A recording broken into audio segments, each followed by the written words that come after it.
Sinasabi lang niya yun, nak. Pero kung nakita kong may sing yung ibang tao na kasama mo, patay ka sa akin. Kung buti ka sa ulo. Wala nga sing-sing si tatay, nak eh.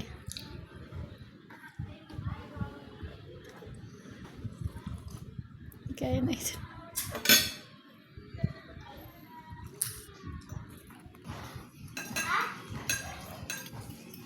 Ano pag namatay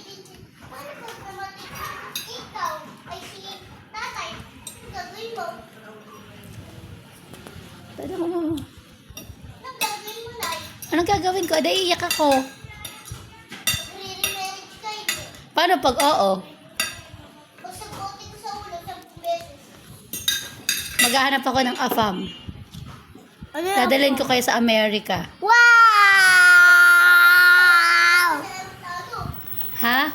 Ayoko sumakit sa aeroplano. At dito ka lang, kasama mo, multo. Kada, nag-remarriage ka, bibili ako sa pagbote. Babasagin ko sa ulo mo. O, di mamamatay na rin ako. Parang kasama mo na si tatay sa langit. Eh, di wala nang maiiwan sa inyo. Isinanay Susan na dito pa. Okay. Joke lang yon. Joke lang. Pero pag si tatay talaga nakita ko mag-remarriage. Basag ulo. Makikita niya kaagad si San Pedro. Grabe ka. Ito ba? Mau ba?